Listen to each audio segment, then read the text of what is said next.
A Regency gentleman's honour began not in the ballroom, but at the washstand. Every day, he scrubbed away yesterday's grime with a sponge, lathered his face with a badger brush, and wielded a straight razor with surgeon-like skill. Behind every dashing hero, rituals of discipline and linen lay the groundwork for public perfection, and one wrong detail could mean social ruin. So what did it truly take to transform from private man to icon of the age? At the heart of a Regency gentleman's morning stood the ritual of ablution, a private act that set the tone for the day's public performance. The washstand, with its porcelain basin and pitcher, offered a daily defense against the era's notorious grime. A linen cloth and cool water, sometimes warmed if the household permitted, were all that stood between a man and the faint suspicion of untidiness. Face, neck, and hands were scrubbed with practiced efficiency.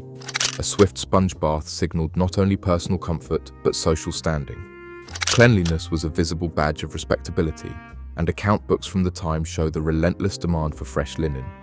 Shaving followed, requiring a steady hand and sharp eye. Gentlemen whipped shaving soap into a dense lather using a badger hair brush, then drew a straight razor across the jaw in careful strokes. Nicks were common, but an alum block, crystal-like and cool, staunched bleeding and closed pores, an early antiseptic praised in medical texts. A splash of eau de cologne, brisk and citrusy, served as both aftershave and subtle signature. Heavy perfumes were dismissed as vulgar. Restraint was the mark of taste. Oral care, too, had its place. Tooth powder, chalk or charcoal, was pressed onto a bone-handled brush and worked across the teeth. Though mint was unknown, the ritual was essential, debated in both medical pamphlets and satirical prints. The morning's final touch, a light sweep of cologne, never enough to overpower, but just enough to hint at discipline and refinement. By the time the washstand was cleared, the gentleman had prepared a clean canvas for the elaborate layers to come. A fresh linen shirt forms the foundation of a Regency gentleman's attire. Long-tailed and high-collared, it is changed daily, a visible pledge to discipline and prosperity, as laundry ledgers from the period confirm. Over bare legs come stockings, pulled up and fastened just below the knee. Drawers, knee-length and made of fine linen, have only recently become standard after 1800, a detail noted with some amusement in satirical prints of the day. Before this, many men simply wore their shirts as both undergarment and sleepwear. The next layer is the waistcoat, often cut from silk or brocade, sometimes in daring colors or intricate patterns. It signals a man's taste and confidence. Fashion plates from Ackerman's repository display an array of waistcoats, buff, pale blue, or floral, peaking above the line of the coat. Breeches, once the only acceptable daywear, are now giving way to trousers. By 1815, tailored trousers, full length, fitted, and pressed, have swept through London drawing rooms and parks, though not without controversy among traditionalists. Gentlemen's diaries and club records from this period record both ridicule and rapid imitation. A coat completes the public silhouette, a morning coat or tailcoat, cut high in front with sweeping tails behind, designed to emphasize height and broad shoulders. The collar stands up, framing the face and creating a stage for the cravat soon to come. Boots are next, Hessians, with their military trim or polished ankle boots, each demanding a strict boot-black routine. The shine on a gentleman's boots was no mere vanity, it was a silent testament to order and self-respect. Accessories, gloves, a fob watch, perhaps the glint of a quizzing glass, are chosen with deliberation, each one a subtle signal to the world. By this point, the transformation from private man to public figure is nearly complete, awaiting only the crowning challenge of the cravat. The cravat stands as the ultimate test of a Regency gentleman's resolve and his valet's patience. Fashion manuals of the era, like Neckclothitania, lay out a dizzying array of knots, the mathematical, with its sharp triangular creases, the mail coach, flowing in loose cascades, and the austere oriental, a single, stubborn fold. Each demands fabric pressed to near stiffness with heavy starch, a recipe of boiled wheat or rice, strained and brushed into the linen until it threatens to crack at every turn. Too much starch and the cloth resists, folding with a brittle snap, too little, and the knot slumps, a public humiliation.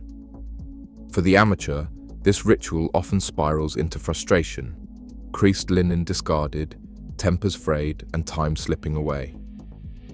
Contemporary accounts and satirical prints capture the spectacle, gentlemen red-faced at the mirror, cravat after cravat sacrificed in pursuit of symmetry. An experienced valet, however, transforms chaos into order. With practiced hands, he shapes the folds, aligns the indentures, and completes even the most exacting knot in minutes.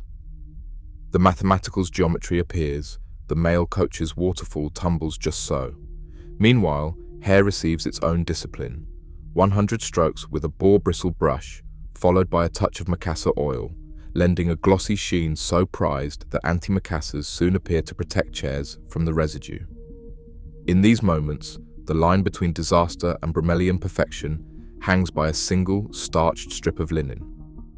A single, satisfied glance in the mirror, half amusement, half appraisal, signals the ordeal is over. Here stands the finished article.